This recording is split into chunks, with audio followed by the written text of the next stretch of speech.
Hey everybody, so my name is LaPrecious and welcome to my channel, Let's Talk with LaPrecious. So today I'm going to be talking about receiving Orumila. So receiving Orumila is when a person receives their hand of Ifa.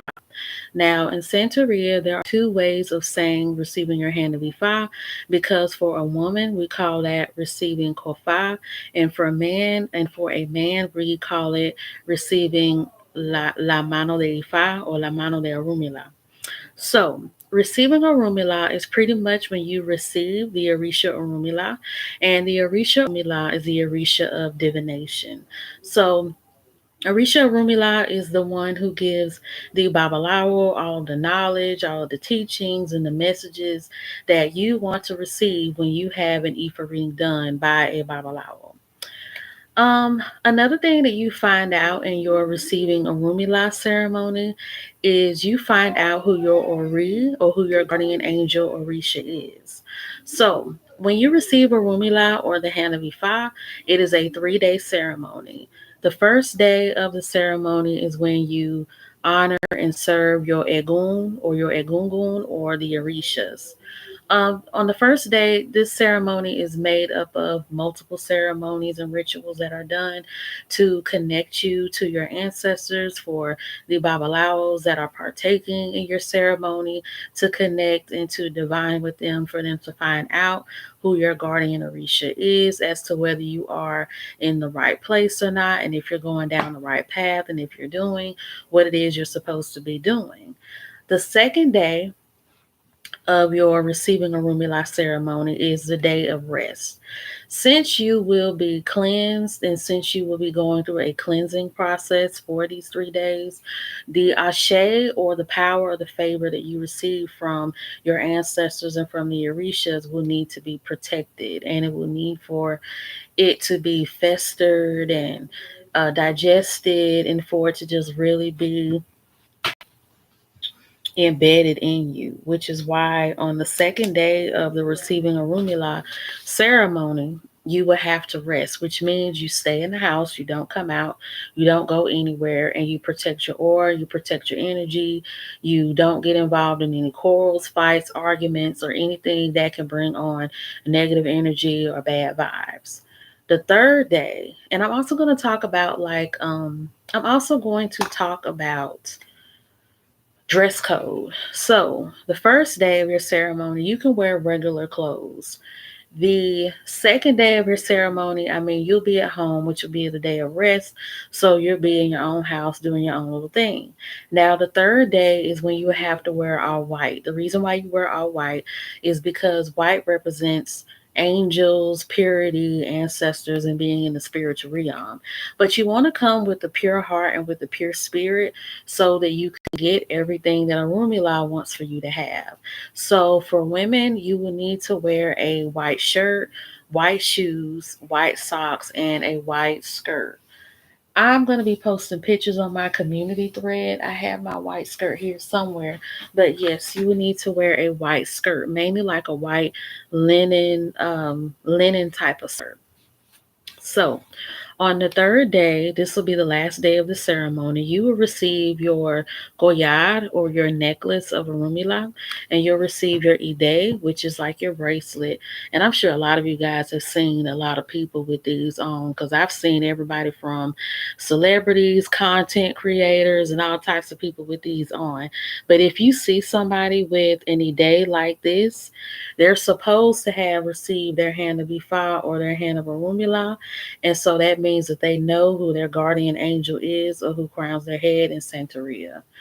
Now, if they're wearing this as a fashion statement, fashion piece, or as a way of connecting with the ancestors, that ain't the right way to go, and that's not the right thing to do, because these collares and bracelets and stuff, they're not a fashion statement, not a fad. You're supposed to receive these in ceremony so that you can receive the ashe and the protection from the Orisha that it represents. So on the third day of your Orumila ceremony, you're supposed to receive your collar or your necklace, and you're supposed to receive your ide or your bracelet. Now, your Ide protects you from Iku, which pretty much means death. So, you do receive a layer of protection when you receive a Rumila. Another thing that you're going to receive is your Supera of Rumila, and within it, it's going to contain the secrets as well as a little tablet that has the markings that lets you know who your guardian angel is. And then on the back, it's going to be written in Yoruba of the type of path that you have. So on the third day, you're gonna have an Odu. The Odu is pretty much a reading that's going to be done between you and the Babalawo, and there's going to be other Babalawos there as well that are going to divine and discuss about what Orumila is saying and what needs to be known and what you need to do and what you need to follow. So, for example, in my Odu, I was told that I'm not supposed to eat anything spicy for the rest of my life, mainly to protect me from different diseases and so on and so forth, and my health. So you pretty much find out what you're supposed to do, what you're supposed to be, how you're supposed to live your life, how you can have a good life, and the things you need to do or offer. Like if you need to do any edibles, which are any sacrifices that need to be made to any of the orishas, if you need to make any adimus or offerings to certain orishas, but most importantly, you find out who your orisha is or who your guardian angel is. Now, I will say, as far as the pricing is concerned, the price range is between $1,500 to $2,000. If somebody's trying to charge you 3 or 4K, it ain't it. That's not what you need to do. Don't pay that price because that's extremely too much money to be paying for this type of ceremony. And I'm not trying to tell anybody how to price their stuff, but I'm going to be honest with y'all. People are really getting ripped off and have been getting ripped off for a long time in these ceremonies. There is a price range and a sensible price that this stuff is supposed to be priced at in order for you to, be able to afford it and to receive what you need to receive. So this ceremony for me was $1,500. So once you pay that and once you meet up in the house or in the location that the ceremonies are going to take place in, usually the house of the Babalawo, and that's where you're going to have your 3 day ceremony. Another thing is that your Babalawo is supposed to teach you and tell you how to care for your supera that you receive from Orumila, how you're supposed to wear your ide, how you're supposed to wear your koyad. I only wear my koyad from Orumila when I'm reading or divining or anything like that.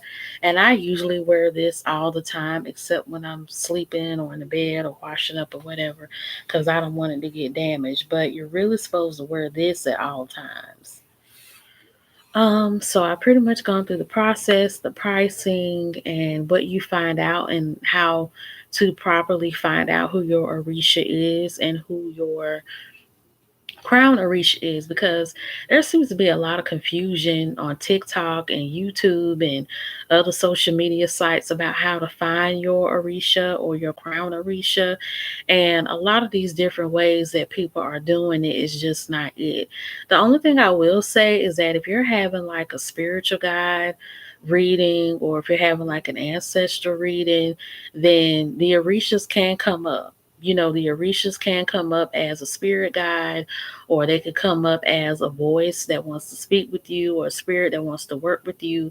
Because when you look at religions or traditions like Espiritismo and Hoodoo, sometimes you will have the Orishas come up, because when you have ancestor altars, or I'm on doing a video, when you're doing ancestor altars, or even when you're having spirit guide altars, the orishas can come up because they do act as spirit guides. Because people who practice hoodoo and people who practice spiritismo know that spirits from different religions can come up. But even though they come up through ancestor altars, misas, and even in spirit guide readings or ancestor readings, that's still not the proper way to find out who your crown orisha is or who your guardian angel is. Another thing that people don't talk about on social media is that your Ori or your guardian angel in Santeria can change. The reason why I say this is because the Orishas don't really stick to people too long or for a really long time, sometimes because the person may be into different things, they may be a different person, or they may need another Orisha's energy or ashe or teachings for that time being in their life. For example, before you are crowned, which is the final step in being initiated into Santeria, there will be a misa done in the beginning of your 8 to 10 day ceremony when you are crowned. A misa is pretty much an ancestor service where an ancestor altar is present, the spirits are awakened, and your ancestors will come through, and it'll be confirmed if the Orisha that crowned your head from your Orumila ceremony is still the Orisha that's crowning your head now. If not, then they'll know which one it is, and they'll know how to set up, and they'll know how to make the proper offerings and so on and so forth. Because a lot of people want to just pick up these Orishas and they want to just pick up these religions because it's a fad, they're drawn to it, or it's pretty and whatnot. The proper way to reach Santeria or to get into Regla de Osha or Lukumi is by way of your ancestors. All of these traditions are led by ancestors. Haitian Voodoo is ancestor led. Santeria is ancestor led. Hoodoo, ancestor led. 21 divisions, ancestor led. Espiritismo, ancestors. It all has to do with your bloodline. It all has to do with your family. And it all has to do with the ancestors because when it's all said and done, a lot of these religions deal with family. They deal with honoring the dead, honoring your elders, honoring your family, and pretty much living out the destiny that they have for you, or living out the destiny and the will of the spirits that are following you or that are teaching you. So if you negate ancestors and cut them out and just jumping into this stuff, you're in the wrong and you're wrong because you can't just get into these religions because you're pretty and their interests. Walls and the mysterios are not real people. They are. These people can make you cry. I'm going to say these spirits. These spirits can make you cry. These spirits can make you sad. These spirits can, bless you with pregnancy. They can abort your babies. They can make you sick. They can take away sickness. These spirits can carry you to the grave. They can revive you from the grave. Like these spirits have immortal powers. They do. And these spirits can cause you to have physical feelings like headaches, stomach aches, heartaches.